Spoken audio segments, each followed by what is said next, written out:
Hey everybody, welcome back to SpaceBall. I am your host, Danny McGill, and I am here with my co-host, Robert Howard, DJ, never mind. I was trying to do DJ Hugh is what I was going to say, but I was like, nobody calls DJ LeMahieu DJ Hugh. Nobody DJ says B. that. DJ what? DJ B. DJ B. Bobby. Oh, I was trying to make a reference to DJ LeMahieu though, and I fucked it up. Hey, you did great, dude. This intro sucks. This is garbage. garbage. No, you're fine. Yeah, this is great. We're so good. We're so funny. And we're here to talk about America's greatest pastime. Hey, you know what? I want to start off with something. Okay, start it right off. Some great news I heard this morning. What's that? Baseball's not dead. This is the only thing I want to talk about this week. Number one on the Xbox Marketplace. Yes, you guessed it, MLB The Show. Huh. So anybody who said baseball's dead, wrong. It just needs to be fake. And it's living longer than ever. Exactly. It just needs to be fake. It needs to put the dumb extra innings rule in for every single game. And for some reason, people will buy it. Just kidding. I turned that rule off because it's fucking dumb. It's great. And I like having it on so I can win. You know what? If you're anything, you're honest. And I appreciate that. Have you watched any of the commercials for MLB The Show? I don't know. Okay. I'm kind of like... I'm disconnected when it comes to commercials in general, so I'm probably the wrong person to ask. Well, because they're on MLB TV during the whatever the games, the streams they'll come on, and for you they do. I just go on streams and it'll be like, no, yeah. Sometimes it's weird. MLB TV, it just depends on the stream. So if you're like watching ESPN, you'll get one commercial and then it'll say commercial break. And then other times, usually local streams, it shows you all the commercials. And I don't know why. It depends on what affiliate is running the stream. But this commercials recently with Tatis in them are just embarrassing, I think. Because I just feel bad for him because it almost seems like he doesn't want to be there. But it sort of like the CGI thing last year with Aaron Judge where it was like Hulu has live sports? No, it's less weird than that. Yeah. Because he's like, it's just Tatis and he's just like, I'm sorry for he's like, with something about like, apologize for interrupting your regularly scheduled programming. I've been told to apologize, which is like clearly a reference to the Grand Slam thing. Of course. But he just seems like he's not into it. He's like, I've been told to apologize. I've been asked to apologize for changing the game. Apparently, I've been breaking the unwritten rules of baseball. I'm sorry if things got too exciting, and this isn't the game that you remember. I've changed the game, and I'm sorry if it's not what you recognize. I made it too exciting. And it's like, it's clear that he's like, that they were like, okay, Mr. Tatis, if you could stand in front of this, is it Junior? Mr. Junior, if you could stand in front of this green screen and tell everybody how edgy you are, I'd really appreciate it. And he's like, yes, I am an athlete on camera, and all of my personality will totally come across here. But he's giving this dialogue like he's like 90s Sonic the Hedgehog. He's like, the game has been interrupted. I am so fucking cool. I'm breaking all the unwritten rules. I am El Nino. And then it ends and it's like, good luck. And of course, it's showing highlights where he's like, knocking. He's like, yeah. And he's like, I hope you play MLB The Show 21. Oh my God. I also can't I can't get behind people being like, oh, like I hope you play blank game. Cause it's like what the fuck? Madden has never done that. Like, I don't know if he says the name of the game in it. I think it just ends with the title card. So I think I projected that onto him. But I was just saying though, I was like, why would they even get him in the fucking room for this? They should just play highlights. And MLB The Show, if you want to fucking hire me, this is the greatest idea ever. They should have just played the highlights from Slam Diego and then had people on Fiverr or voice actors or whoever just go back and read the tweets that were all pissed off at them. Oh, that would have been amazing. Just like, these pieces of shit don't respect the fucking game. And then it's just like, slam. Just like. Did you see that, by the way? Because honestly, a majority of what I had seen on Twitter was just people like within that scope of things. I didn't see anybody. People were totally caring. cool with it. And Yeah, you're gonna hate. Well, actually, no, you would agree with me, actually. Most of the people I saw bitching about it were people in the AL East that were like, I feel like Yankees fans, saw some Red Sox fans. I didn't see too many, like what I would say as far as for my experience, obviously you probably did see a bunch of Yankees fans. I saw like, I honestly, I don't even know, but for me, it was like pretty much unanimously, like even I would see like Rangers fans were just like, the Rangers fans were like, yeah, it's fine. But I think that also that's the circles that you and I travel in. Yeah, like, true. I feel like every time I go to Reddit, for example, I go on our baseball and everybody is like, yes, we're totally in favor of all these things. But there's totally, every time I go on Twitter, there's some dude with a Boston Bruins fucking avatar who's just like, man, they don't respect the game. They're wearing all these things that say Black Lives Matter, and I'm just saying, my god, where's good old fashioned? Why aren't they playing short ball anymore? And it's like, yeah. Like I remember the one I did. Now that you say that, I remember there was one where when the first game of the year happened, one guy was like, "Excuse me." Oh, I don't know if I can be I was burping. Oh, I don't know if I can be a Yankees fan anymore. And I was just like, hey, do you by any chance know who Derek Jeter is or Reggie Jackson? Like just shut the fuck up. Just shut the fuck up. Like you very clearly don't understand. You're out of your element and just shut the fuck up. Like that's. I mean, I think that there was partially like people who are baseball traditionalists, and then there was like undercurrent layers of like, I'm mad about politics, especially last year before the election. And also fuck the kids. There was just so I definitely saw, it was like maybe 1 in 10 people, but I was just saying, I think a better ad campaign would have been having somebody actually read all those angry tweets or all those angry comments on whatever website. I think that would have been way funnier than having Tatis be like, I am so excited to play baseball. And then but instead have, anime voice actors be like, this piece of shit thinks he's better than the league, doesn't he?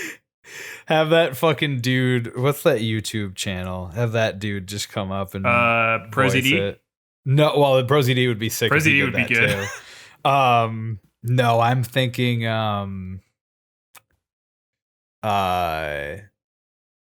not Cinema Sins, but like similar to it. Like it was like 2009 or 2010. I can't remember the name. Doug Walker. I don't know. I'm trying to think of other people like Cinema Sins. No, Spoony like one. The guy was like, Honest Trailers. Honest Trailers. Oh, Honest Trailers. Yeah. Where he's just like, in a world. And you're like, okay, all right, I gotcha. Yeah. Anyway, so MLB, if you want to hire me, I have great ways to integrate all of the personality of a player without having to get them in a room with you. Yes. Dude, that is I don't know what it is. I know we're going to talk about baseball eventually, but I just want to say athletes on camera in a studio is one of the worst things ever, every time. Yes. It's like, I mean, there's that trademark awkward one where it's A-Rod and Jeter and they don't know how to talk on camera. What are they on the Squawk Box or some shit?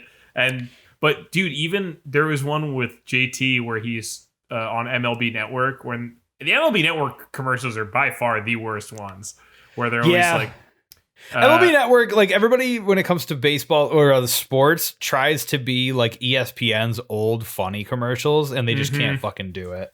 There's I think it was the MLB Tonight commercials. It's always somebody, and they're like, hi, I'm Joey Votto, and you can see me swinging a home run 400 feet over the fence. And then they're like, I forgot the dude's name, but he's like, hi, I'm Mark Markelson, and you can see me breaking down that sweet swing every night on MLB Tonight.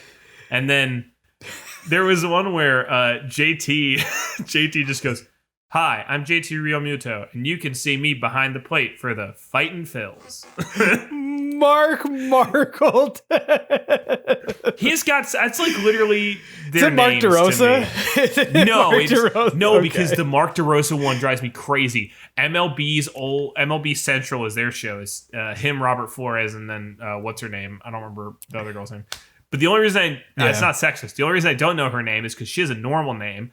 In the MLB Central commercial, she used to go, Roflo, D-Row. And I was like, nobody calls Robert Flores Roflo. Nobody calls Mark DeRosa D-Row. Fuck off. Nobody ever, you do not see Mark DeRosa walking around Chicago and go, yo, it's D-Row. Nobody says that. That's a name you made up. You know Fuck what's off. cool? Nino. Nino's fine. Nino. No, that's what I mean. My point is, like, you know what's cool? Nino. You know why it's cool? Because it's Fernando Tatis Jr. Y'all are not cool. Stop fucking doing that. I like Mark DeRosa kind of. I like him. But it's just like clearly a name nobody had for it. Like, so, okay, actually getting into baseball. I was watching last night's Phillies Mets game. They had Jimmy Rollins on to be a commentator. And he is J-Roll. He's always been J-Roll since like 2002. Yeah. And I'm like, yeah, that makes sense because that's what people call him. Even A-Rod. Like, I don't think A-Rod is cool, but A-Rod. Yeah, A-Rod, because Dave Niehaus gave him that name. Yeah. And it's like, yeah, that makes sense. But like, so our other, and we have Tom McCarthy, who has been going by T-Max since like 1999. That's not true. Probably not that long. But I know what you mean. But then we have Ruben Amaro, and nobody goes, hey, it's Ruby Jr. Nobody says shit like that. Like, that's a name that you would have made up. Nobody calls Robert Flores Roflo. Nobody. I fucking guarantee you. Not even. No. That is something that somebody wrote 5 minutes before they had to voice that script. Let's just make sure that we give them anyway, MLB names. Central, if you would also like to hire me and fire Robert Flores, I'm around. I have nothing against him, but, you know, if you're looking for, you can call me Mick G. I don't know what you know. That's a guy already, actually. That's a director. Whoops. We talk baseball here, ladies and gentlemen. We talk baseball here. Bobby, how's your baseball week been? My baseball week's been pretty fucking good, man. Yeah, Yankees are on it. They're 7-3 in the last 10, which is the best record in the MLB,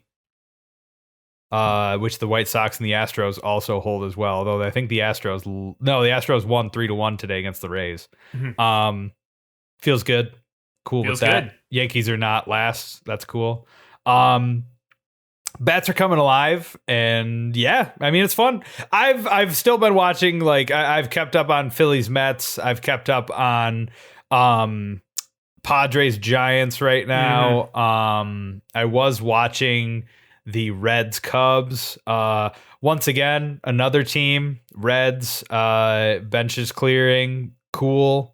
Guarantee you, like, Castellanos, I heard he got another suspension for doing nothing. Just kidding, that's not true.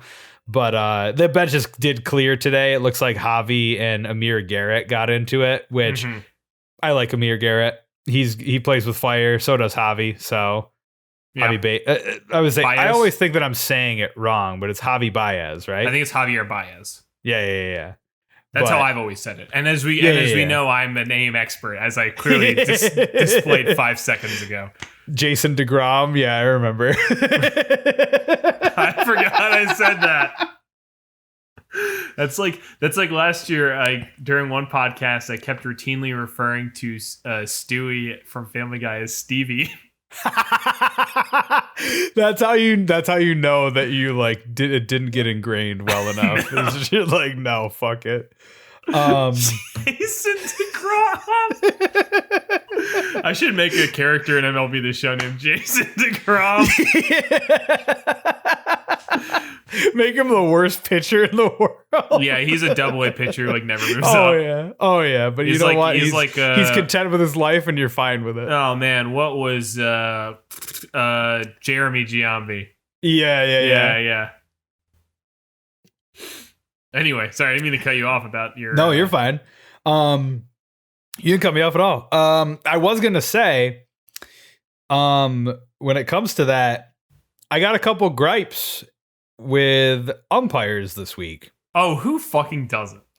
Dude, like as a Phillies fan, I can understand you being upset. What I will say is the first I think, and you can correct me if I'm wrong, I think that the pitcher's interference happened earlier in that day with the Brewers and the Marlins.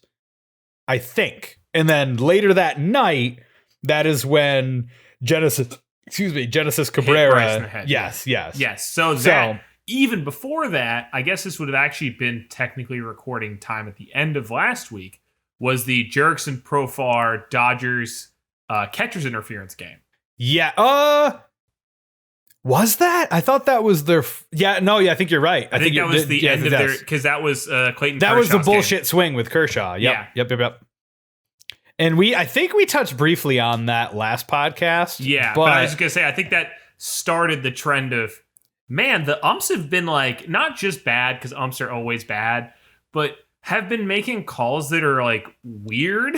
You just like it's just like for me, I just look at it and I'm like, are you fucking trying? Like that's kind of where sometimes I've been. They are trying. Sometimes they're trying too hard. They're being so unnecessarily into whatever they're doing. Like just so like inept at certain times. Like, so for instance, we didn't talk about this previously, and you and I had talked about this, but not on the podcast. So Braves Phillies, when it came to replay, I had like a huge issue with it, just strictly because the purpose of replay is to get the call right. Because of certain, like they initially, when it was first created, which I believe it was created in 2009, I think actually the first time it was used was the World Series when it was Phillies Yankees, and A-Rod had hit a home run, but they called it a double, and then I think it was Game 3, so that had happened. And then from there, they like home runs, they started to expand it because of like ridiculous calls, like the 29. I think it was 2000. I didn't mean to say 2019, 2009. I think that also the 2008, but Padres Rockies. Rockies shouldn't have won that game and went to the World Series. And then that was the catalyst to them going to the World Series. I'm pretty sure that the player didn't even touch the bag. But anyway, just a little bit of background. That's the classic meme. He never touched the bag. Yeah. And my thing with replay is that the Braves Phillies game, I believe it was Braves Phillies.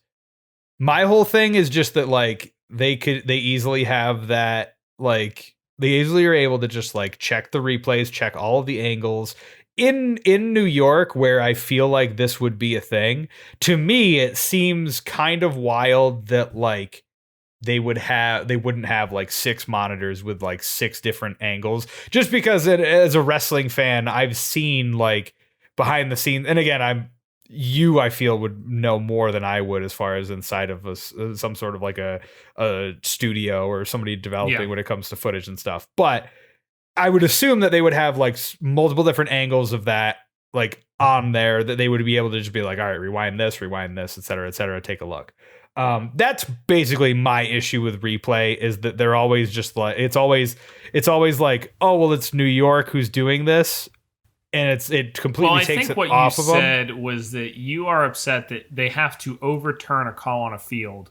Whereas if they send it to New York, you think that they shouldn't take what the initial call on the field was like in mind at all, that you think they should just start afresh. Yes. And I think that and obviously you can rebut your point in a moment, but what I think is that in that particular moment, when you are challenging, whether it's in football, baseball, what I think those are the only 2 that I can recall. There might be other ones that have challenges, but I don't. Sure, there's other ones. I don't think there is in hockey, but I could be wrong. Basketball either, but I think there's tennis challenges actually. Oh, okay, yeah, that I would say that might be the case. But either way, I think that you've already established as a manager that when you challenge someone, you don't you don't believe that their call is right. Right. So at that point, my whole thing is just how the rules are written, in that there has to be 100% certainty that this person has, like, there has to be 100% certainty that they overturn this call and yada yada. But my whole thing is that, like, if you consistently, and even in the early Baltimore Ravens, Baltimore Orioles, New York Yankees game, like, there was a play where it wasn't game changing, and that, like, the Yankees still ended up winning 7-4, but, like, DJ LeMahieu absolutely got, I think it was, what's his name? Ryan Mountcastle. He got him out at first, and the rule is that, and it's kind of a goofy rule too, but the rule is that the ball does not have to hit the back of the mitt. It just has to be entering the mitt in order for that to be counted as an out. Sure. It very clearly hit the mitt at that point. And again, I know I'm bouncing around, but my whole thing is that if that is the rule, then you should then just go by the rule at that point. I do agree that, like, you're going to have shouting matches with umpires, and you're like, regardless of the calls, whether they're for or against you. But my thing is that if we have, like, John Boy able to just be like, here's three video, or here's three angles that I can easily choose, and just look and be like, hey, this person didn't touch the bag, or hey, this person is clearly out, then at that point, I feel like MLB should have more tools than a dude who's on YouTube who has like 100 million subscribers. Yeah, I mean, I don't think he has 100 million. Jesus Christ. Oh, sorry, a million. Excuse me. Sorry. I mean, I don't disagree that they should have better tools. I don't agree that they should not take the umpire on the field into account, because having worked in a broadcast studio, where there's multiple cameras and stuff, I can definitely tell you that more cameras does not always mean that you have a better picture of what the fuck is going on. So, like, I think that there should be some weight given to what the umpire on the field says, because he's right there. Like, I think, and I don't know how to articulate it inherently, but not inherently, but I don't know how to articulate it to the best of my ability. But what I mean by that is that the rule states that 100%, like, it can't just, like, it's not just the ruling at that point. My whole point is that, excuse me, New York is given, like, a smidge of power in this regard. That's not true. It does not say 100%. It says there must be enough evidence to overturn it. Not 100%, but there must be enough evidence to overturn. No, I'm pretty sure that it says 100%. I'll pull out the MLB rulebook. Yeah. Because it does not say, there's no way it says 100%. They don't use numbers in the rulebook. Well, I mean, they do. Well, I don't know. Maybe they do, actually. Knowing baseball, they probably do. But, like, my whole thing is that, like, that is where the ruling for me is an issue, in that, like, it has to go through that particular process. And it's like, if you're challenging already, then that's the case right there. Is like, obviously, you know what the call was on the baseball field, football field, etc. But the thing is, you're completely reviewing it as a new play. Like, that's where my logic would go, is that, like, you give these managers, you give these coaches challenges. They should be just that. It shouldn't be like they should just make that ruling at that point. That's kind of where I'm at. And I've always had that stance, whether it be challenges in football or baseball. But yeah, that's kind of where that's where I lie with that. But I don't want to gloss over this to talk about the other stuff, but I just to not give you a second. But the phrase they used in 2014, and it might have changed since then, because I know that there's been stuff changing every year, is they used indisputable video evidence is the phrase they use. And just to clarify, I've heard this on the Yes broadcast, I've heard this on ESPN, and I have heard this on the Mets broadcast, and I will say the Mets broadcast can kind of be iffy. Just because of but again, regardless of that, that's what I've consistently heard at that point. Is the 100% overturn, all of that. So I just think that, I don't know. I think there needs to be a call on the field.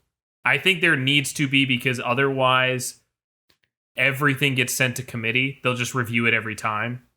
Well, again, like challenges in general, you only have 2, or you only have 1 or 2 of that. So like if you it's just like in football, like if you lose them, then if you lose them and you lose the challenge, then you don't get it back. Or if you get 2 of them, you get 1 more. Yeah, but I feel like the thing is that having a call on the field that you need to overturn is a sort of skin in the game concept, where it's like, okay, do I want to slow the game down for 20 minutes for something that looked so close that it might not be worthwhile anyway, versus something that's egregious? You can review that and you'll get that call back.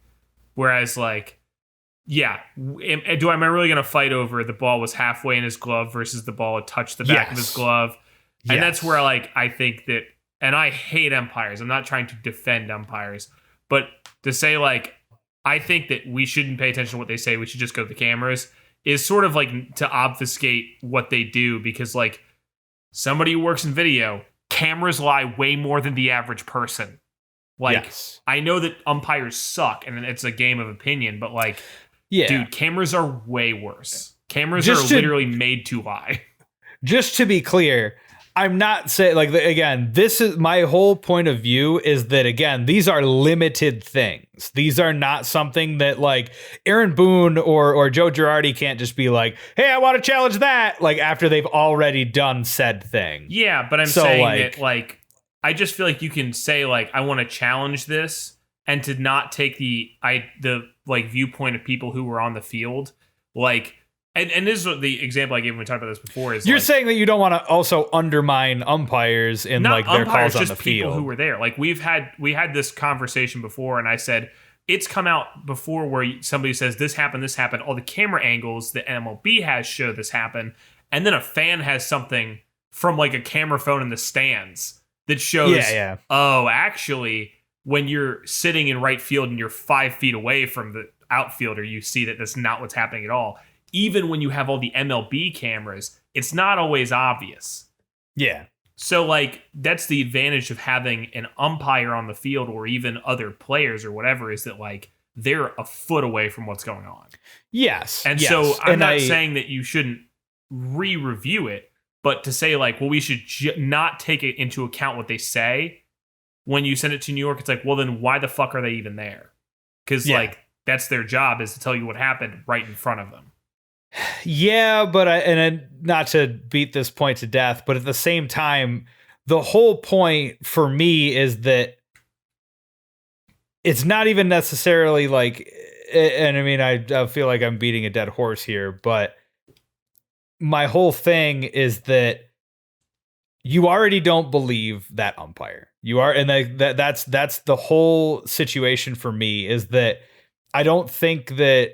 And maybe undermine isn't the correct term that I'm looking for here, but I think that in general, when you're given those rules, when you're given those guidelines of you have this many challenges to do this many things, you can go through it and do it that way. When they are situations like that Phillies game or that Yankees game, or oh man, there was another one that the Jerks and Profar one as well. Yeah. Obviously, certain ones carry. I hit my mic. Carry different weight. Like the Yankees Baltimore one didn't. In the end of the game, it didn't really matter. All it did was just make somebody's ERA go up.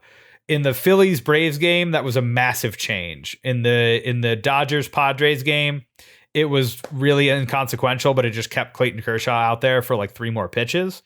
It differentiates, and it depends for sure. But my whole thing is just the whole purpose. It just it's getting it right. And consistently, we have seen that MLB reviews have weirdly not gotten it right. Or the Mets-Phillies game where, now that I think about it, the Mets-Phillies game where they said that so-and-so leaned in.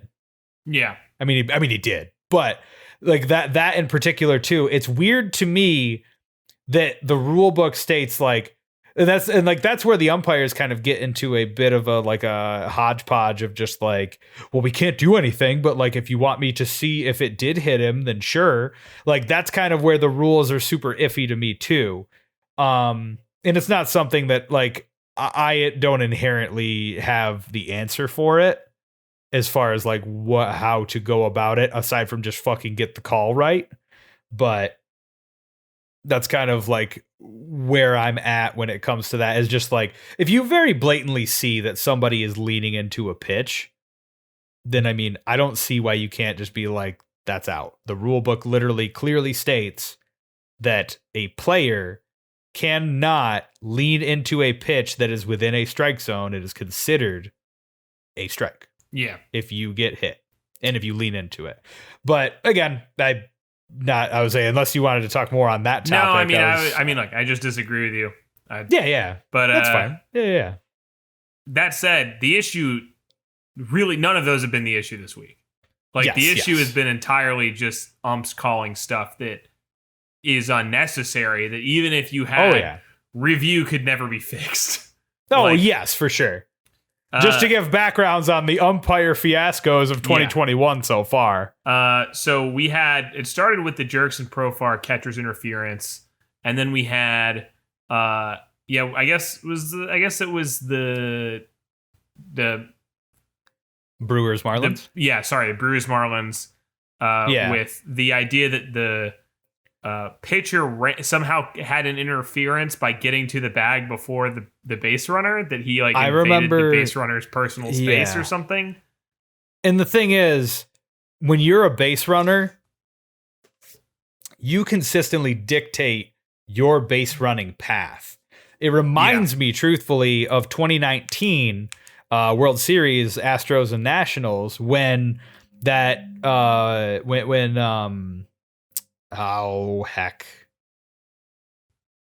Alex Bregman, third baseman for the Astros, threw the ball. It was either him or Correa. It was an infield throw, but they had thrown it to first base, and it was a really fucking bad like stretch by Yuli Gurriel. Yuli Gurriel's a first baseman, isn't he? Yeah. Not a catcher? Yes. His brother, I think, is catcher. Okay. You froze for a second, but then you said his brother is a catcher. So I think it's, follow you here. Isn't it? I think Yuli's first. No, Yuli is, sorry, no. Lourdes is not catcher. He's a outfielder. Lourdes is an outfielder, He's right? a left fielder. Yeah. But shit. Either way, first baseman for the Astros, whomever that may have been. I'm dumb and don't remember right now. Yeah, it's fine. He made the stretch, and I remember Trey Turner had designated his base running path, and that was the whole thing where what's his nuts, the manager Dave Martinez had just had fucking heart surgery like a month or two prior, and he was like going off and going absolutely crazy. But anyway, the whole thing with the interference in general, like, it has to be that the pitcher runner, or like the pitcher, fielder, whoever, impeded upon the runner's ability to get to first, which is not the case. It was not the case in this particular instance. And like, I remember watching that video and just being kind of flabbergasted, just to like, what is going on? Yeah, and then he never left the grass, which is the argument people were saying, is how could he impede the base path? He never left the grass. Yeah. Like, yeah. So like, for me, that was, and I also laughed at Trevor Bauer making fun of that. Oh yeah, where he like threw the ball and ran away. Because he was like, I don't want to get it. The umpire was like giggling, but on the inside he was like, "Fuck you." Yeah. But But yeah, so that was the first instance. And then Phillies game, obviously. Well, the Phillies game was that, what's his name? Genesis Cabrera. Yeah, Genesis Cabrera. I couldn't remember which Cabrera it was. Miguel Cabrera came Miguel out from Cabrera first base. came out and punched Bryce Harper in the face. Genesis Cabrera came out and he didn't mean to do it, but he nailed Bryce Harper in the face with a 95-mile-an-hour fastball. Yeah. Which is awesome. People love that. Everybody was so into that. So scary, dude. So fucking the thing scary. is, here's my complaint was this: that I don't think he did it on purpose. I don't think he needs to be punished. But that the umps, if umps really give a shit, if they actually care and they aren't just doing lip service, if the MLB really gives a fuck about players not getting plunked, they should have immediately, before Bryce even got off the ground, they should have said, warning, warning, nobody throw any more balls. Because even if it's an accident, there is going to be retaliation for that. Yeah. They didn't say anything. Immediately, Cabrera comes out and hits Didi. Again, totally on accident. You can tell in the video, he's like, motherfucker. Like, he's so pissed off at himself. But he should have gotten the warning already and then immediately gotten ejected. Instead, they give him the warning after that. And then everybody in the world is pissed off because because of the three batter rule, he can't be pulled out yet. Now, a lot of people are saying, well, this is the three batter rule's fault. No, the umps should have already ejected him. They can eject anybody for anything. They as we saw, they ejected Joe Girardi for much, much less. They ejected Joe Girardi for being pissed off at the situation. So they should have ejected him immediately. Yeah. Andrew McCutcheon is pissed off because he has to go up there next, and he doesn't want to get hit too. No. He's yelling at him, and he goes, "You gotta go, bro. You can't stay here." And then the umps come out and warn both benches, and that's what pisses Joe Girardi off. He's like, "Who the fuck are you warning both benches for?" And then he says, "You gotta eject him," and then instead he gets ejected by the umps. The whole thing is just stupid. Like the umps should have ejected him if you hit two guys in a row, like whether it's on purpose or on accident, like somebody needs to tell that guy he can't be here. Yep.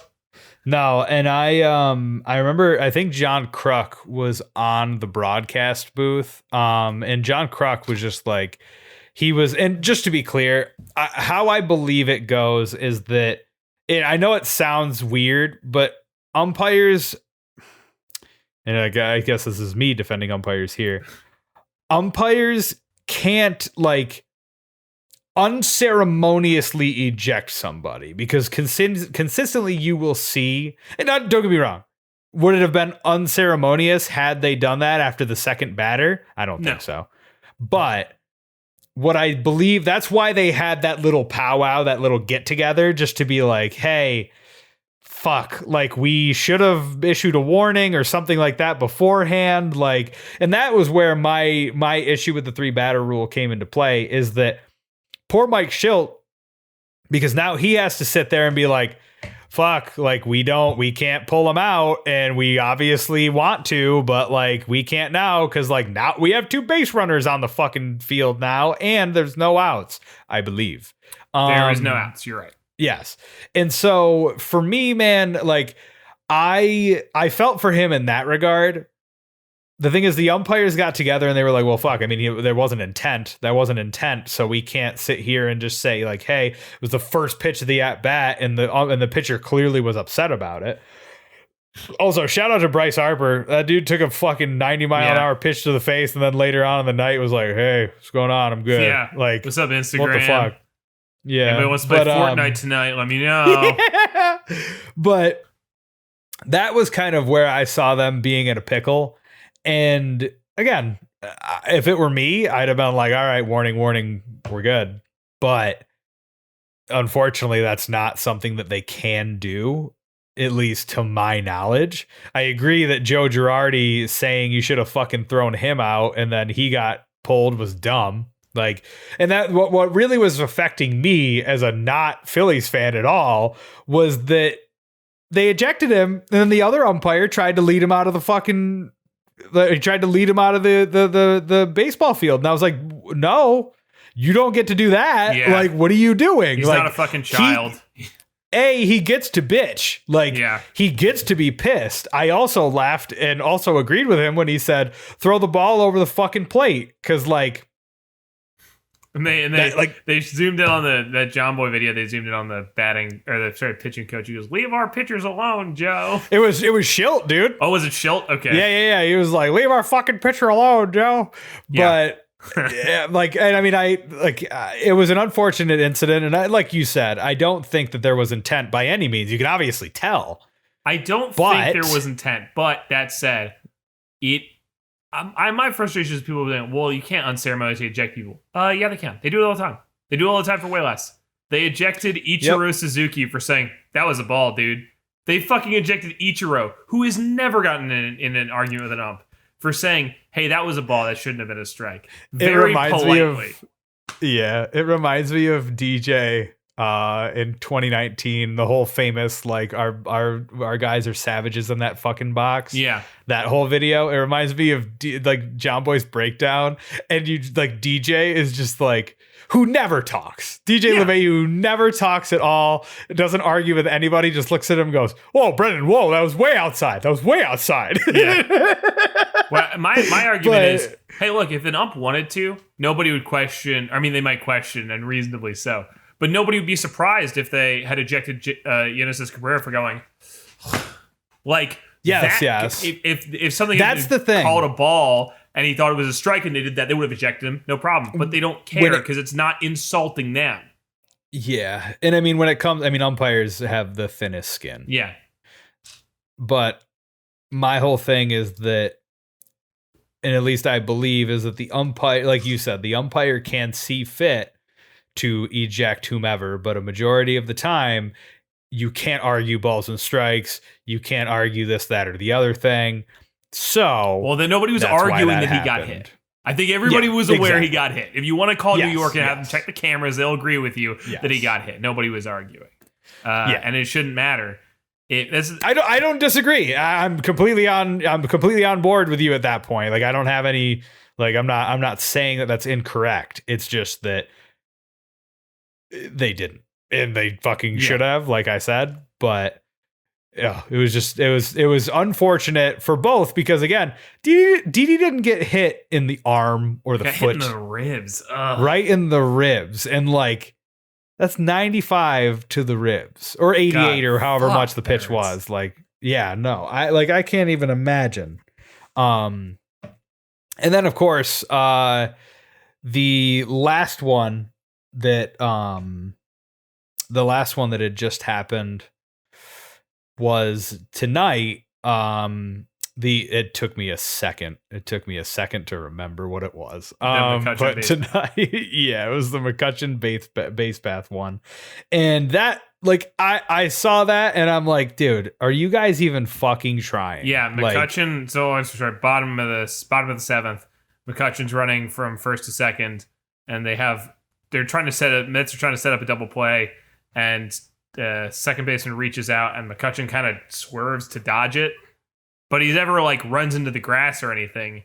He just kind of goes around his arm.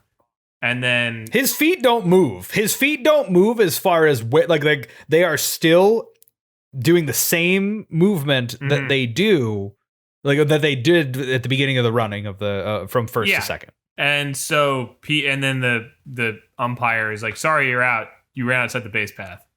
It was like, dude, come on. And then the thing is, like, I guess umpires only care when you're running in the middle of the base path, because people all the time, when they, like, on a triple, they'll turn, they'll do the, like, loop at second to line up to run to first, and that's definitely running out of the base path. Yeah. But nobody gives a shit, because I guess you're not in the middle of a play.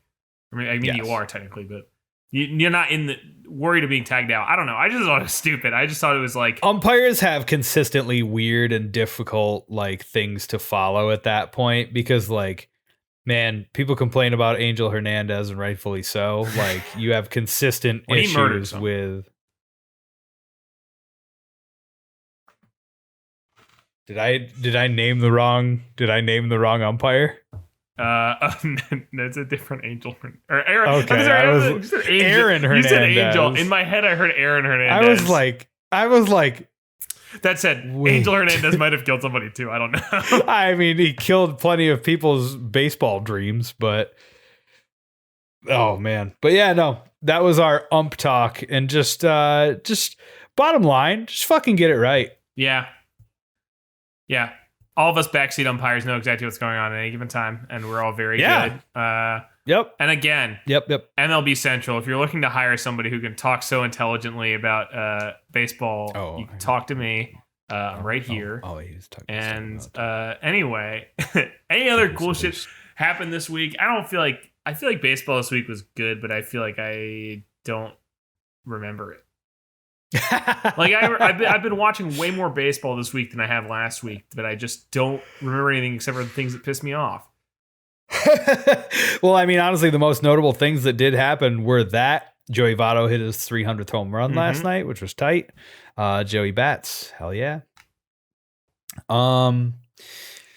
Honestly, there's not. I know that Vladdy Jr. had his first 3 home run game, one of which was a grand slam, which was, I mean, fuck the Jays, but it was cool. Love the Jays. Nope, we don't have any love in our house for any of them. But I had to think for a moment. I was like, Baltimore, Boston, Toronto, and Tampa. Okay. Like, my brain for a second was like, who do I hate again? Yeah, all of them. Yeah. But also, shout out to Frankie Lindor, who completely understands why people are booing at like when they're New York fans. I don't personally condone the booing stuff. It's annoying unless you're like, playing incredibly bad. But also, don't throw baseballs on the field, Yankees fans. What the fuck are you doing? You guys are idiots. I didn't mention it last week, but I needed to now. When he was just like, yeah, I mean, I understand why they're booing. I'm playing bad. Yeah. He's like, they want results and I'm not giving them results. And it's like, yeah. That's okay. That does make sense. And I don't know. I've never been one to be like, I feel like I'm on the outside when it comes to being a Yankees fan, because like, I will just get pissed at like, I'll get pissed at like certain calls that like a manager will make, or like, dude, Jesus Christ. They like Aaron Boone is like playing the long game with like Aaron Judge and Stanton, because he'll be like, all right, you guys will have like a day off and then you go and do whatever. And it's like, dude, there are designated days off. Like in April. What the fuck are you doing? Like, they need to get into a rhythm. Look at Aaron Judge right now. Giancarlo Stanton is on an 8-game hitting streak. Yeah. Aaron Judge within the last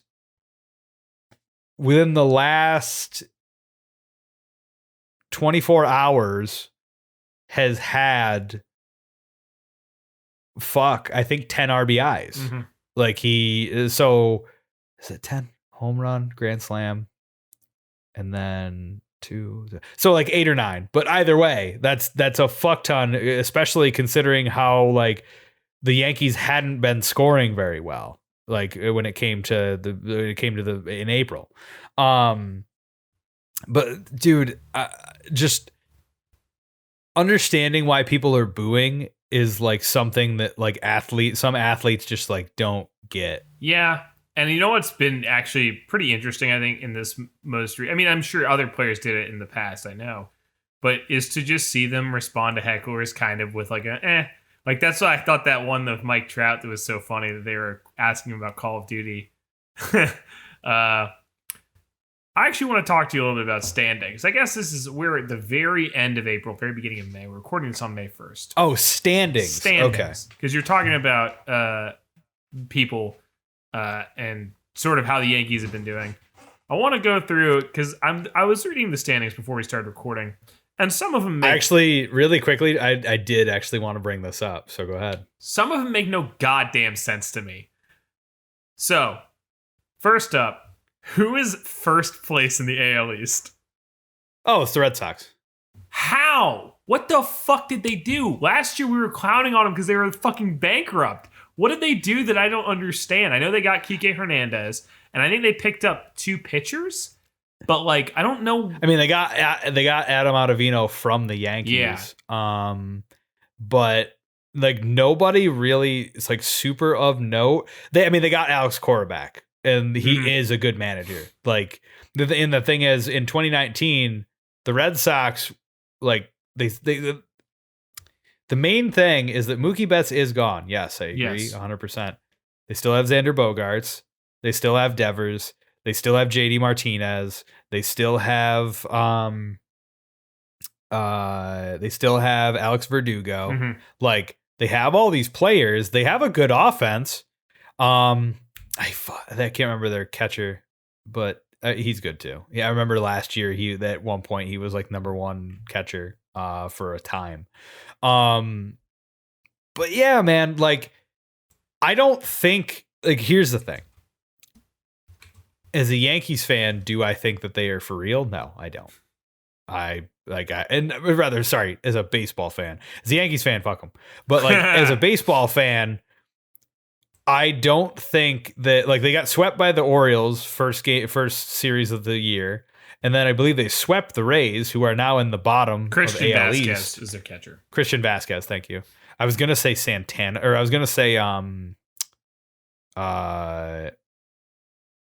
Garcia is what I wanted to say, but I would have been wrong. Okay. But yeah, I mean, I because we even clowned on him on like our first podcast. Yeah, I'm pretty sure. At least I did. For sure. I think that they still have a good offense, and like if their pitching is good, like if Chris Sale is back, and they have like they're realistically, dude, they're kind of like the Yankees, and then it's like Garrett Cole and then whoever the hell else. Yeah. What I will say is that Higashioka might end up being the lead catcher. Like starting catcher.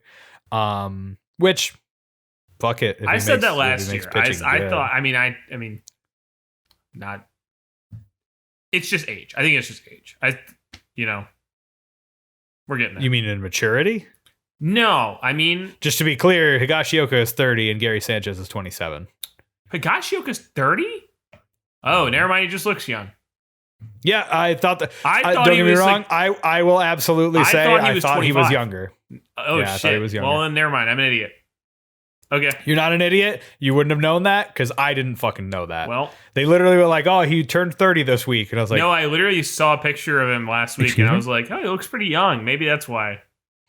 Yeah. No, but I mean, he's been playing very well. Yeah. I think that Gary is in a slump, and like Gary played today, and I'm pretty sure I think he got a hit. I'm not 100% on that, but it's just a matter of consistency. I think that Gary wants to work to that. But again, fuck me talking about the Yankees. We were talking about standings. So the Boston Red Sox, yes, it looks fucking weird. Yes, I do not disagree with you whatsoever. And then you have the Blue Jays right behind him, who are. I mean, they've had the weird off days at the beginning of the season, so they're behind in games. They're 13-12 as of today, like 5 minutes ago. Did they win? They just won. They had a bottom of the 10th. They got a run in. Okay. And then in the AL Central, we have Kevin. Or what the fuck am I doing? I almost said Kevin Mahomes.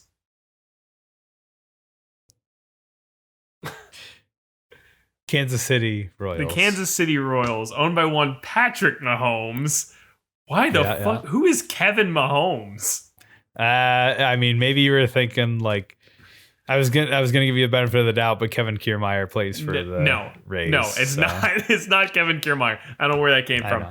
I know. One Patrick Mahomes, Kansas City Royals. Maybe I was saying Kansas Does he own City. them? He owns like 30% of them now. Okay, I know that he played. No, his he dad drafted played. to them. Didn't he technically? Isn't he like Russell Wilson, where he got drafted to them? Oh, he got as drafted. But I don't think he too? got drafted. Was it by the Royals? I thought he got drafted by the Sox. the White Sox. Might have. But no, he just bought into them because he's in the Chiefs now.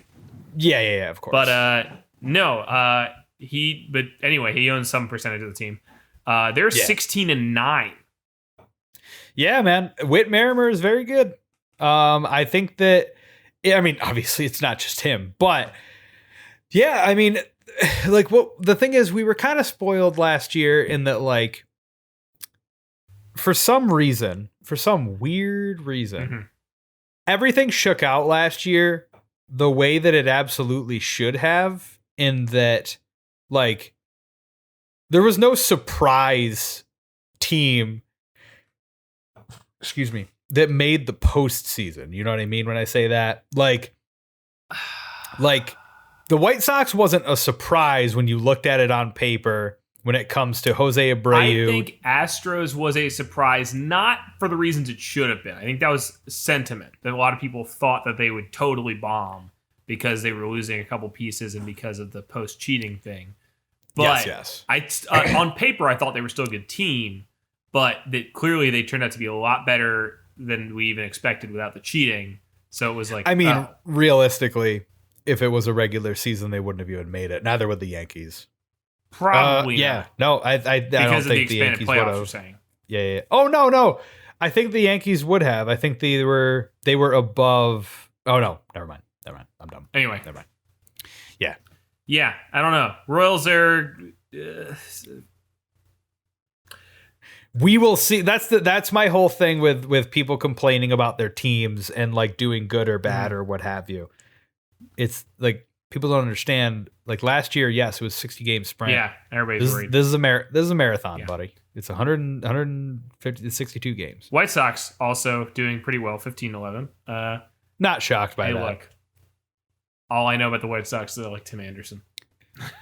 Yeah, Tim Anderson, Carlos Rodon, or rather Tim Anderson, Jose Abreu, reigning MVP. I believe, I think he's gone actually, but Michael Jordan, he's gone. Yasmir Rodriguez. Fuck. No, wait. I've said this before on the podcast. The AL Central is the conference I'm most unfamiliar with in all of baseball. I have no idea what's happening in the AL Central at any given time. Never. Yermin Mercedes is who I'm referring to. Yermin Mercedes. Yeah, that's a kick-ass name, dude. Hey, man. Oh, yeah. That's Yermin Mercedes. He was. It's also a possible sentence. Yeah, that's what I was saying. It's a phrase. No, yeah, like the White Sox, I'm not surprised by them. I fully expect them to take that division. The Twins are bad. And I only know that because of their every week they're in the MLB highlights, but they're not highlights at all. No. For the Twins, they're always the lowlights. Oh, yeah, dude. AL West, home of MLB's greatest poverty franchises, is fucking awesome right now. It is, I mean, well, I don't know, because the NL West is also great, but it's some of my favorite baseball to watch. First of all, the Athletics are 16-12. That's awesome. They were 0-7, right? They started the season 0-7. Mm-hmm. Yeah, they started out, sure. 7-game loss, and then they had, I think, a 12-game win streak. And then, right behind them, I guess Astros are technically in second place because of head-to-heads, but tied with the second best record are the Astros and the Mariners, 15-12. The Mariners beat them. I'm pretty sure the Mariners won the series against them. Didn't they? I think they won this most recent series, but I think they have 2 series together now. So I know that on the Google sheet, Astros are listed as ahead.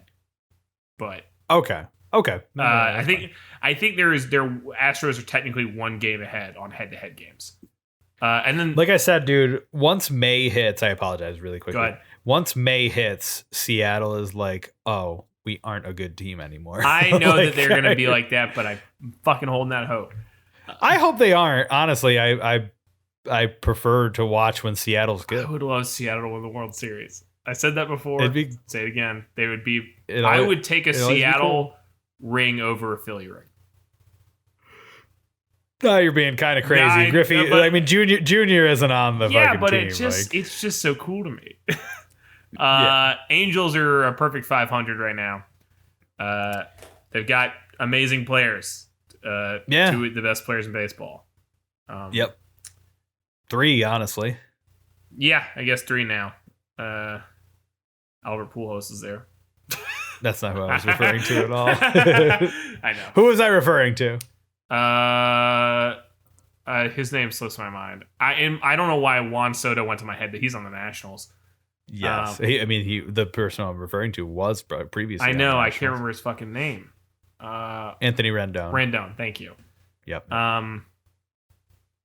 He also has one of my favorite interviews pregame ever. I think I've talked about this before, but they were just like the sports the interviewer was just like, how do you guys expect to beat the Astros tonight in Game 7? And he was like, well, you see these baseballs, like this baseball bat. What happens is a ball comes down, like he pitches the ball to us, and then we hit it. Yeah. And I was like, beautiful. Anyway, Okay.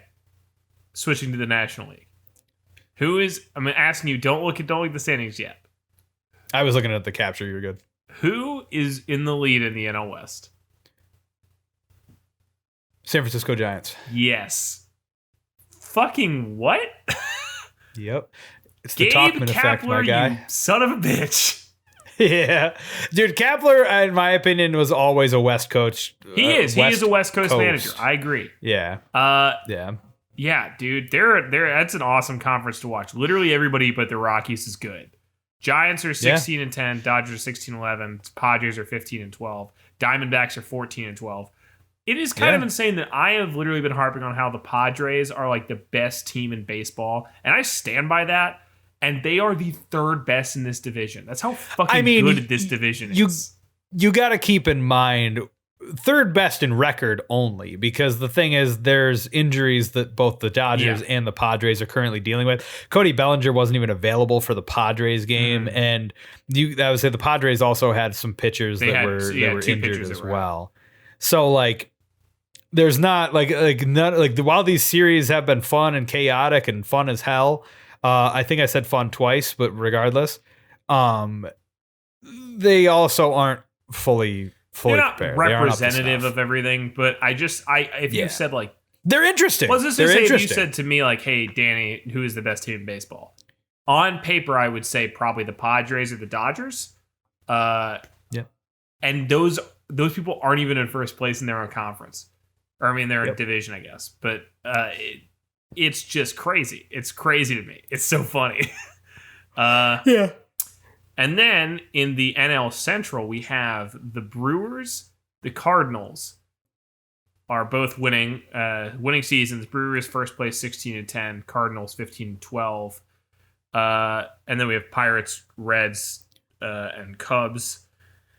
And then in the Classic, the NL East, who's in first place in the NL East?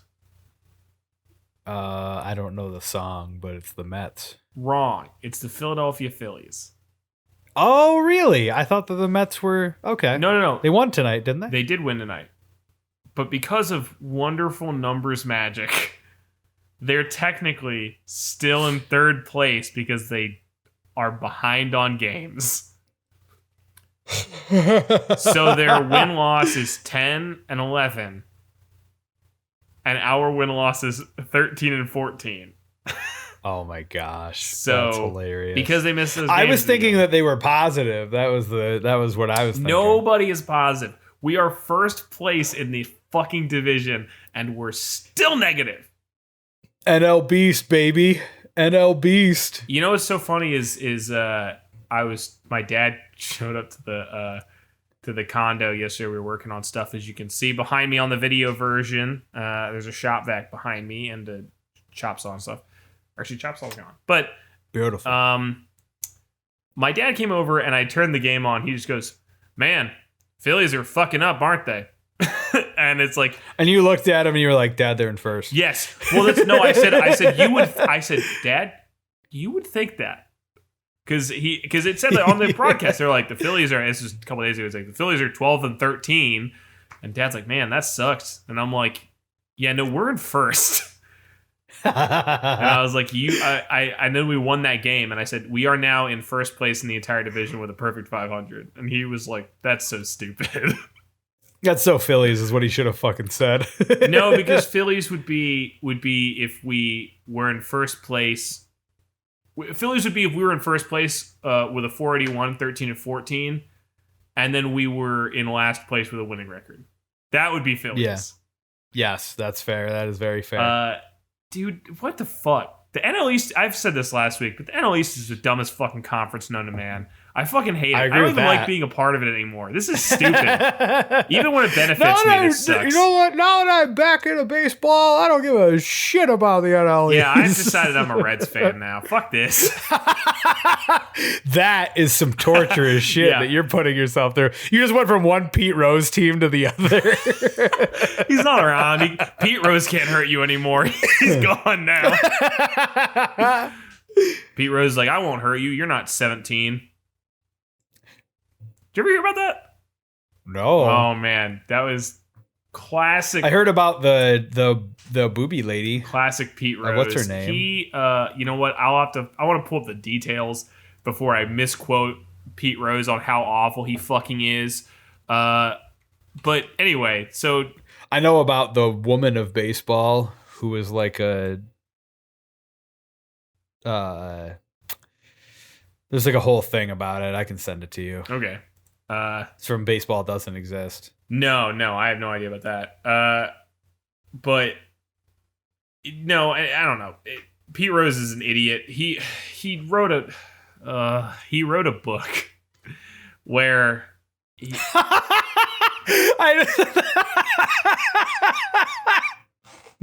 I just want to point out, you cut out for a moment, and then I heard, Pete Rose is an idiot. Pause. He wrote a book. No, I didn't cut out. That's what I said. No, but like, there was a massive pause in between that, and it was just like, so is he an idiot for writing a book? Well, he's an idiot for what he wrote in the book. I mean, he's an idiot also for doing it, but he's an idiot for also writing it in his book. Long story short, Pete Rose, and I know that because I almost went to Pete Rose was going to get inducted to the Phillies Hall of Fame. We have a wall of fame and left field, I think. So, you know, we've got all the greats on there. Mike Schmidt's on there, all this stuff. Pete Rose had not been inducted, and there was going to be a ceremony in like a month that was like, hey, Pete Rose, we invited you on down, you and a bunch of other people that were inducting to the Phillies Wall of Fame. I mean, maybe a fucking week before he's supposed to come, he gets sued because he wrote this book and he'd had an interview. Long story short, he admitted to having a relationship while he was on the road with a 16-year-old girl. And then after he said it live on the radio, he goes, wait. What I meant to say is that I didn't do that. And then people were like, yeah, you did. And you've just said it multiple times. Like he just is like, it was just something that he thought was cool. That he's like, yeah, dude, I was 30 and I was sleeping with a 16-year-old. All the girls thought I was hot, even though I was old. And then they're like, hey, it's 2014. You shouldn't say that out loud anymore. And he goes, I never said that. It's like,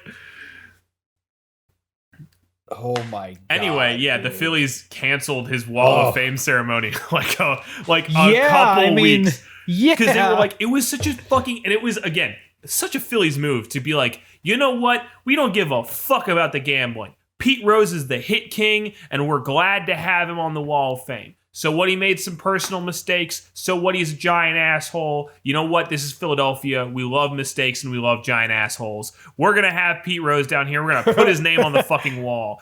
And then 1 week before, he's like, I also slept with a 16-year-old. They're like, okay, so we don't like that. You know what, Philadelphia? We're pretty fucking terrible, but we're not okay with that. Or at least we won't be for the next 10 years. Then we'll remember that, you know what, you're Pete Rose and we'll be on the fucking wall, I guess. I don't know. Yeah. I mean, it's just like people getting pissy about Kurt Schilling not being in the Hall of Fame. And I'm like, I mean, like, you know what? not to get into that. That's I suppose a topic for another day. But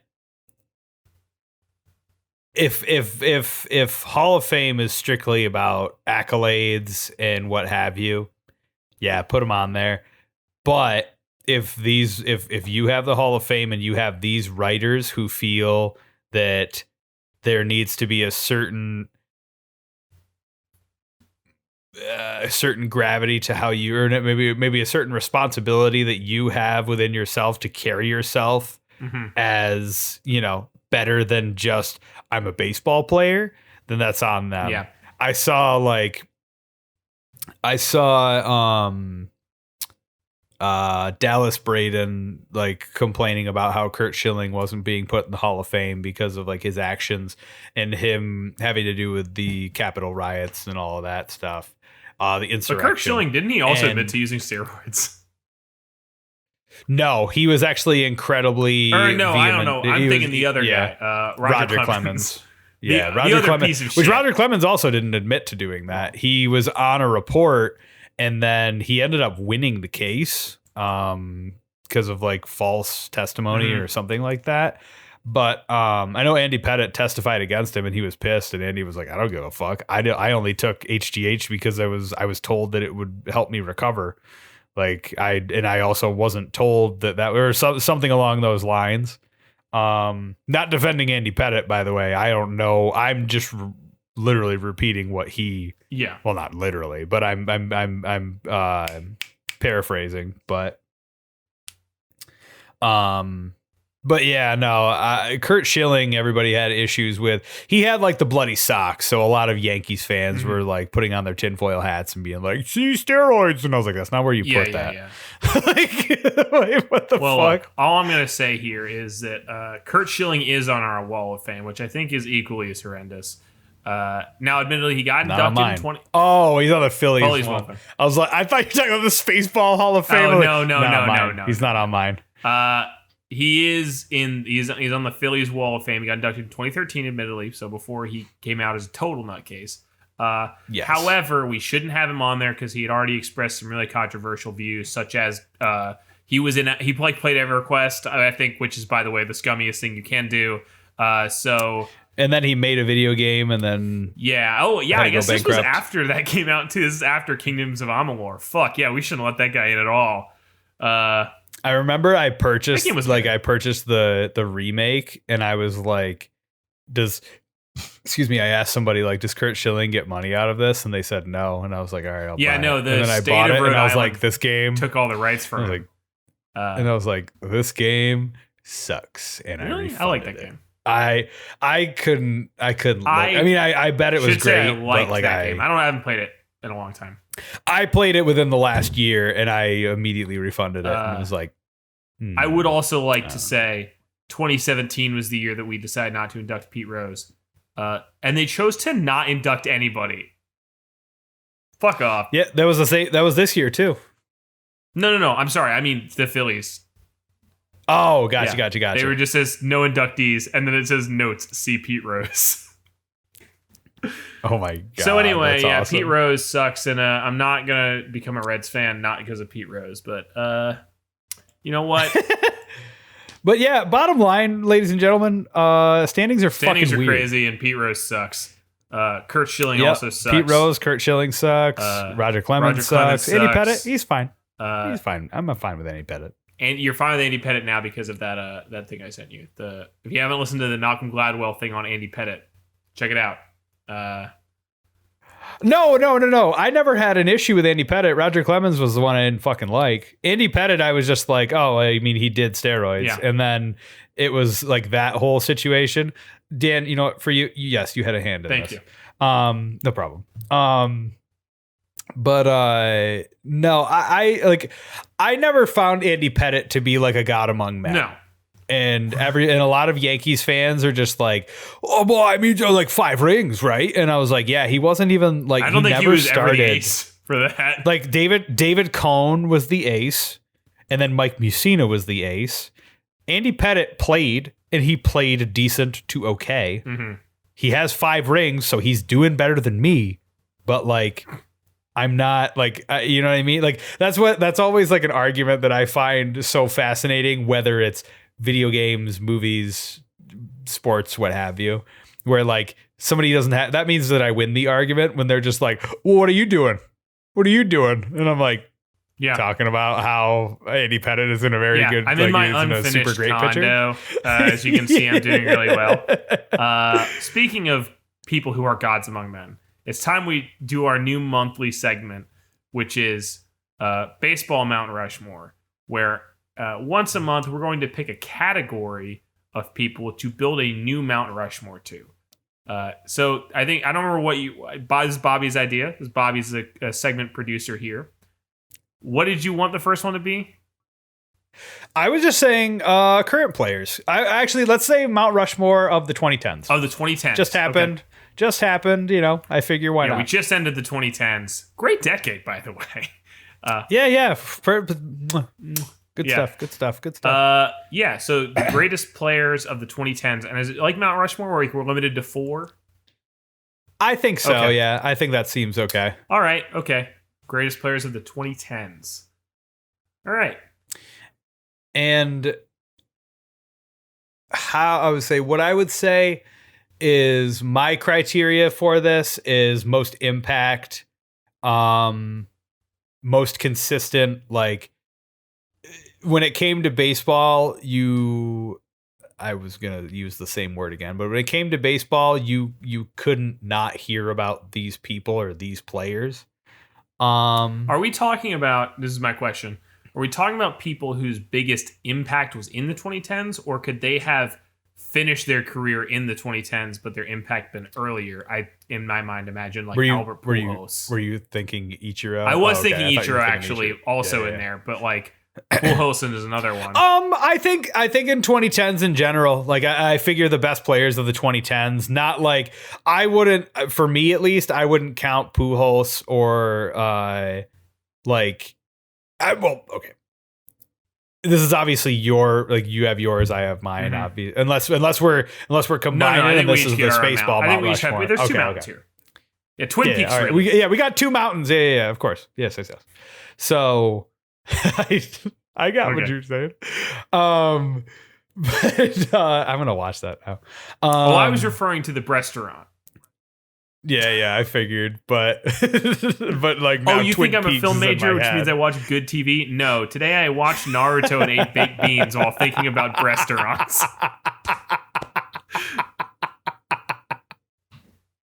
I figured we just end this podcast now. But Naruto. I did do that. But no, I'm not saying that you didn't. Don't keep admitting it. Everybody needs to know. Bush's hickory baked beans. I would just say for me, people that I think impacted the 2010s the most, people that when I think of the 2010s in baseball, this is who I think of. I agree with that. Okay, well then you go first. And give me your 4. Okay. I would say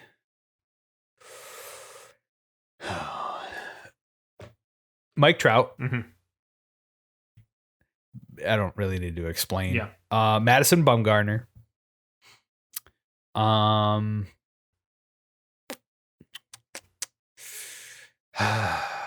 John Lester. And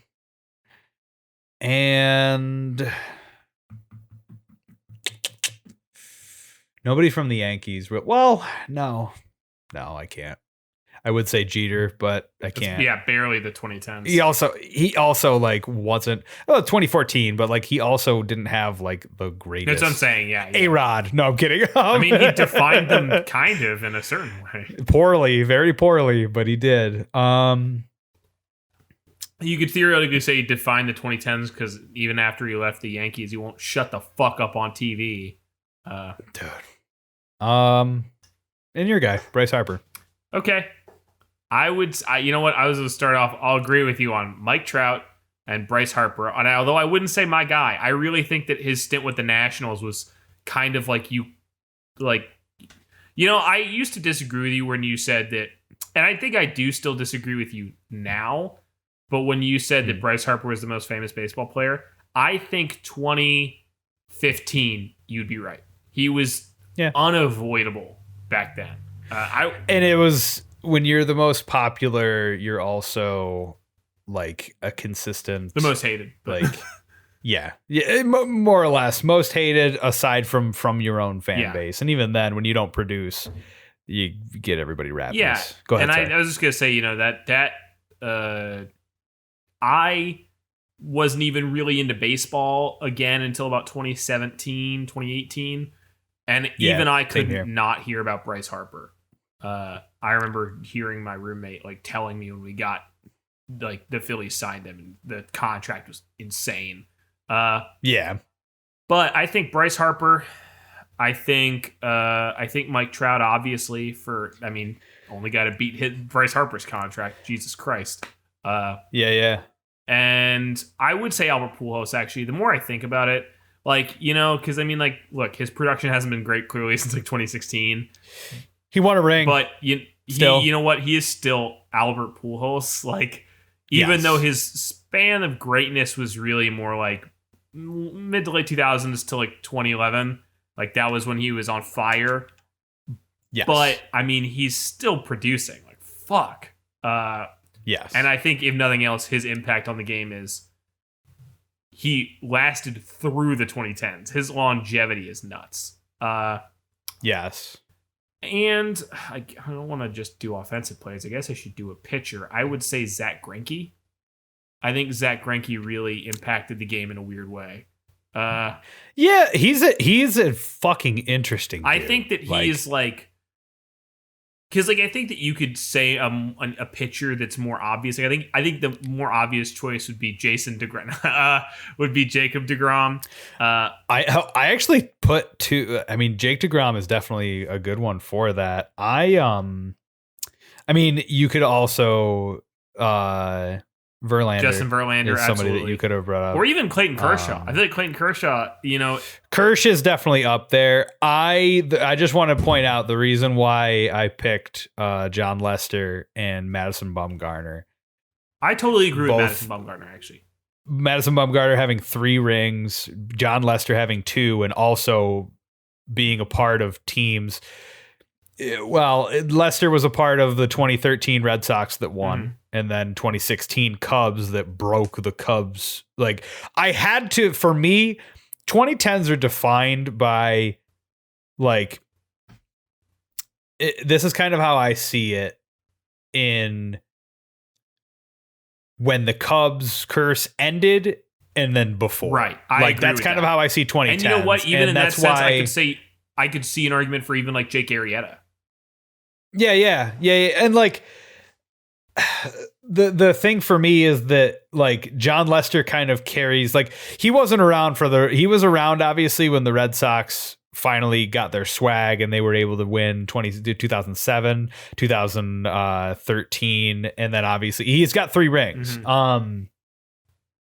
But my whole thing was that I felt like I had to pick somebody from the Cubs, and like, I think that and this might be me forgetting who the fuck the roster was for the Cubs, so I apologize for any Cubs fans who might be listening to this. But for me, that was the most noteworthy person, because Lester was a part of 2 different franchises that had like such long, arduous, like issues when it came to just not being able to get it done. The Cubs finally doing that. And the thing is, again, the Cubs also, like, Anthony Rizzo, maybe, but again, Anthony Rizzo wasn't like from beginning of 2010 until then. And I wouldn't say that that's necessarily a prerequisite, but I think that, like, Madison Bumgarner had been playing since before then. Who the heck did I say? Bryce Harper and Mike Trout had been playing since before then.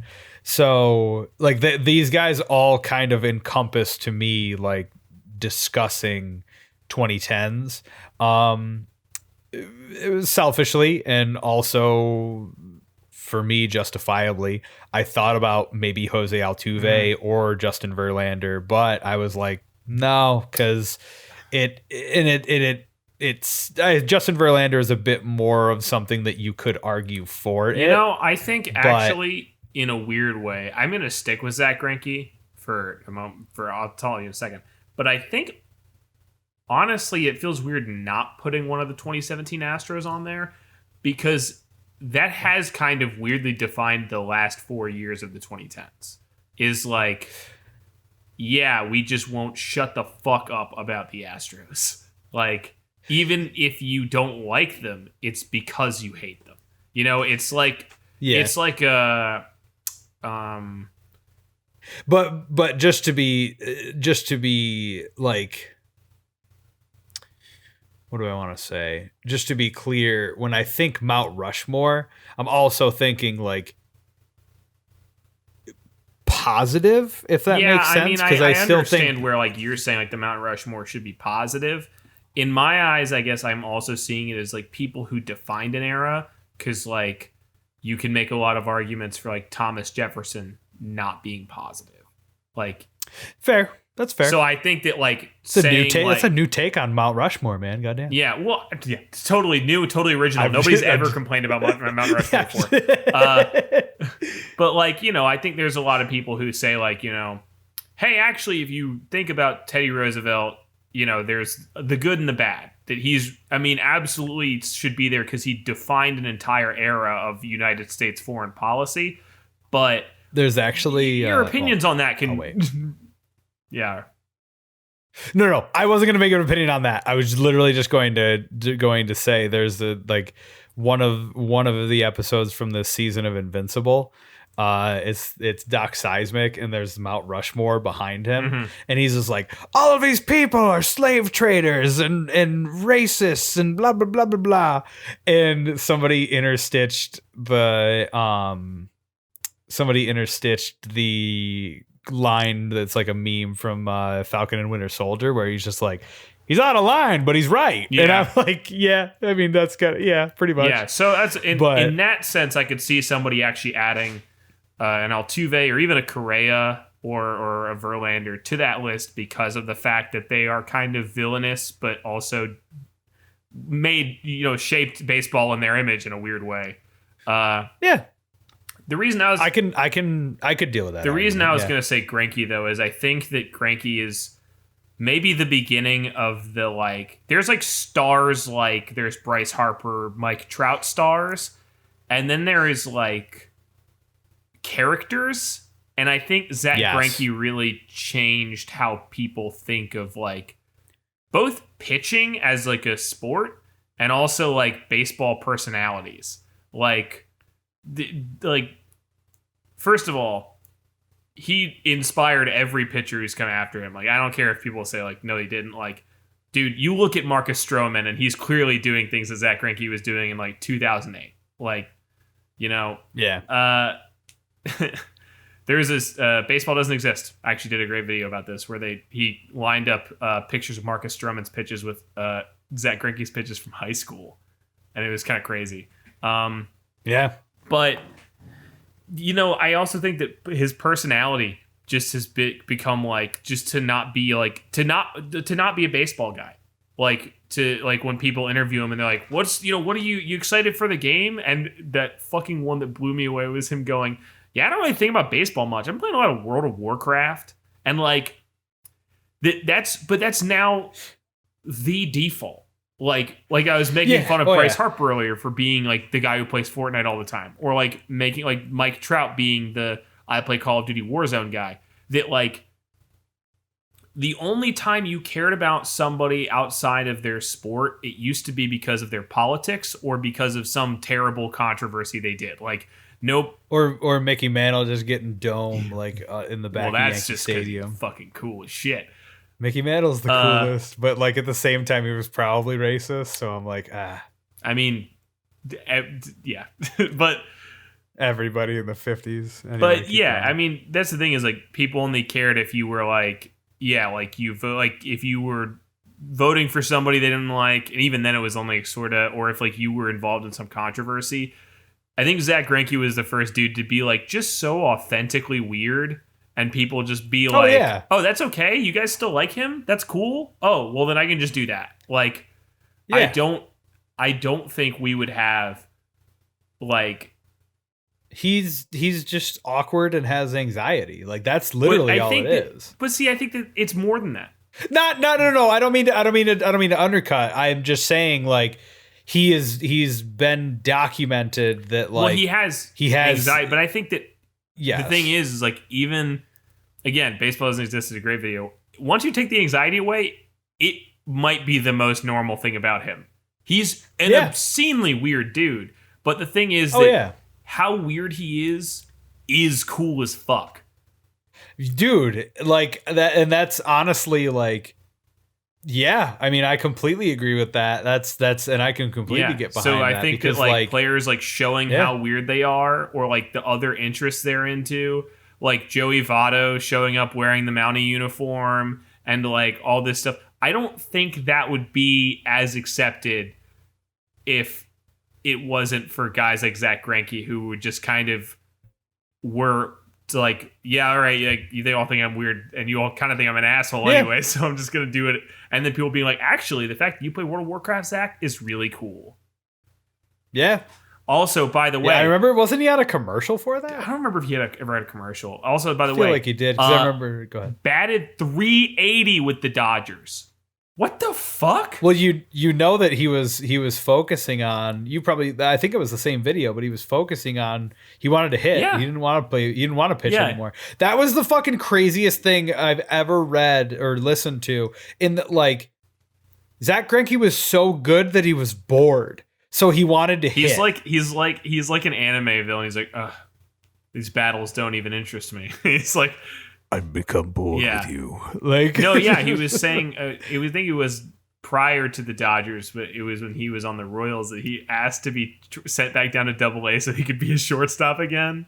Yeah. So funny. All I can think of is that like Zach Greinke would just sit there and just like when after I read that he had said that he didn't think it was fun anymore because he was like too good, all I could think of is just like, oh my god, Shinderu. And then the batter's just like, nani. Yeah. Like it's so insane. And it like again, yeah. So I mean, I would say I would definitely agree with that. He's I think the first guy in the generation of like, oh yeah, we're playing a game. Sorry, we're having fun. That's what we're here to do. We're having fun and I'm a dumb goofball. My god.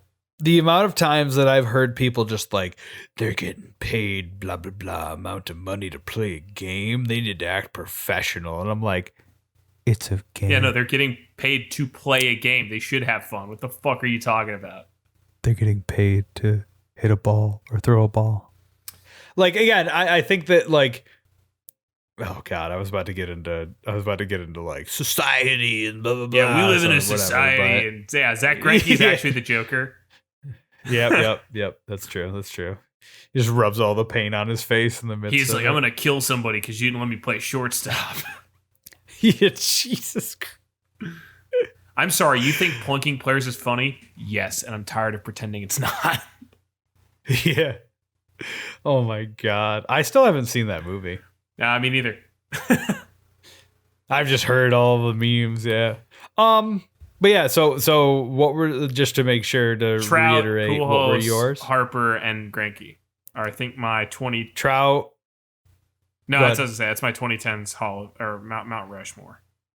Mine is so I would say mine is Harper, Trout, Bumgarner, and Lester. Right on. That's our very long segment. Mount Rushmore. We'll be doing it at the beginning of next month, and then we're also going to make Bronx Cheers for next year as the end of every month. Just seemed like it didn't need a weekly update of just like, oh fuck. Yeah, weekly update of like my team sucks and I fucking hate them. They're in first. Fuck off. Yeah, they're in first and I'm never happy. I was gonna say when you're talking about the Yankees doing well, and I was like, and the comments section is still like 7 out of 10.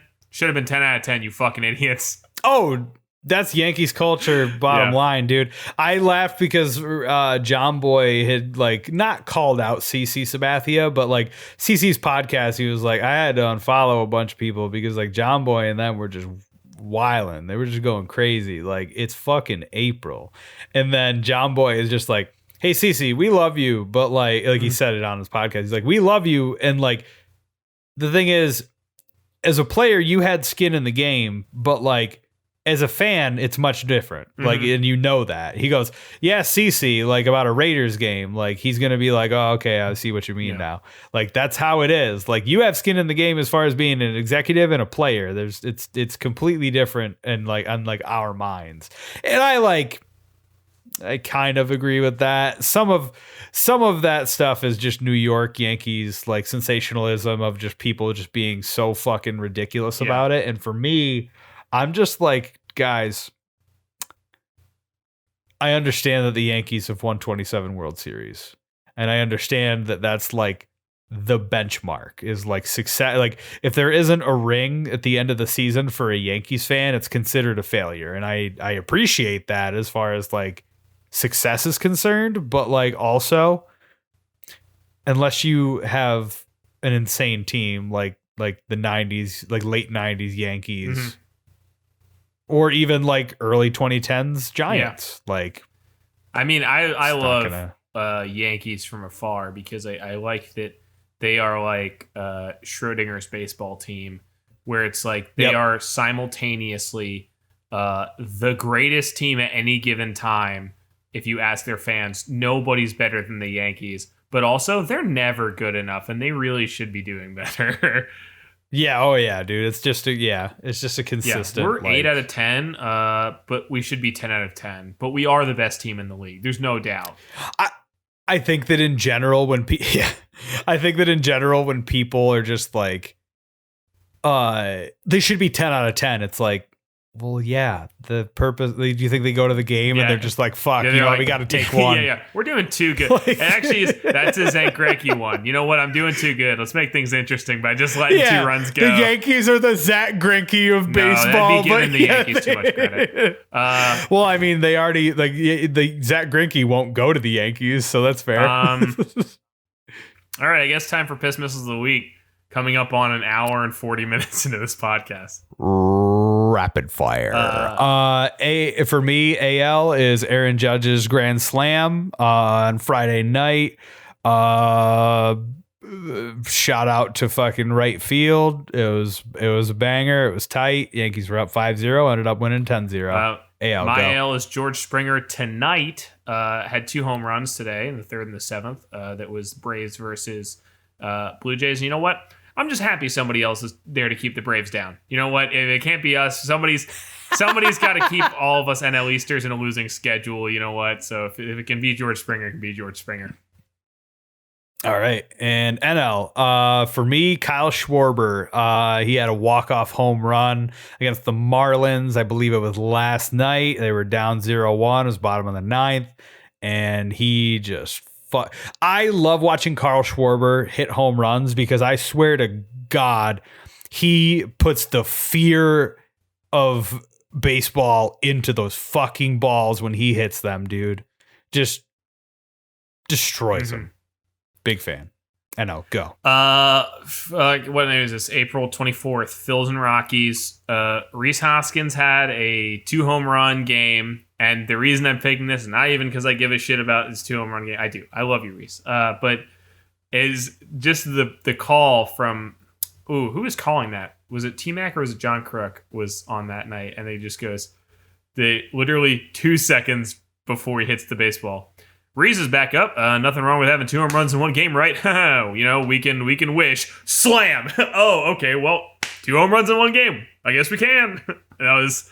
That was the funniest call ever. Was he immediately was like, oh, I guess we can do that. So yeah, those are our piss missiles of the week. You like this podcast? Hey, like and subscribe. We'd like to thank our sponsor. Pete Rose's new book comes out in 1 week. Can you hear me? Did you die? Okay. Oh, okay. There we go. There's probably like a moment where I wasn't being recorded, but it's fine. No, it's fine. I you didn't say anything. I was just you didn't laugh at my super funny jokes, and I was really worried that maybe you didn't find me funny anymore. All right, hold on. So earlier when it happens and there's that pause and I'm like tapping on the microphone, just input this. There you go. No, I'm good. Okay, all right. Anything else before we go? I guess. What would Junior do? So let's say somebody is making some would say a Mount Rushmore of players from the 1990s. And for some reason, they haven't included Ken Griffey Jr. What would Junior do? I don't know, man. I think that Junior would probably drive to their house and make sure that they do that. He would not tell the team managers, and he would get in his car and drive 20 hours straight to this person's house and then say, "Hey, are you okay? Do you need me?" I think he would check on him. He would say, "Hey, do you have a concussion? Do you need your head checked?" Hi, it's Ken Griffey Jr., and I'm here to be added to your Mount Rushmore. Hi, I'm Ken Griffey Jr., and you're fucking wrong. Oh man, when inevitably do like Mount Rushmore of the 90s, like Ken Griffey Jr. gets all 4 spots. Oh man, when we inevitably do Mount Rushmore of the 90s, I'll call Ken Griffey Jr. and make sure he tells us that he takes all 4 spots. I was just gonna say all 4. Yeah, that's awesome. I want to know who Ken Griffey Jr.'s top 4 of the 90s are. Oh, dude. He wouldn't pick the Yankees. He would. I feel like he wouldn't pick the Yankees. He'd probably just be like, everybody was just so good. I don't really know what to say. He'd be like, probably. I mean, maybe me. Maybe Mark. Maybe Sammy. Sammy was okay. Maybe Cal Ripken, of course. He would pick Barry Bonds. Him and Barry Bonds are buddies. Yeah, but Barry didn't have Barry had the back-to-back MVPs in like 99 to 2003 or something. But he had the MVP season with the Pirates, right? Yeah, but that was the 80s. That was 91. Are you sure? Maybe I'm wrong. I might be wrong, actually. Let me see. You know what? It's unimportant. Fuck Barry Bonds anyway. Thank you, everybody, for listening. And have a good night. Call me Junior. Call me Junior. Call me Junior.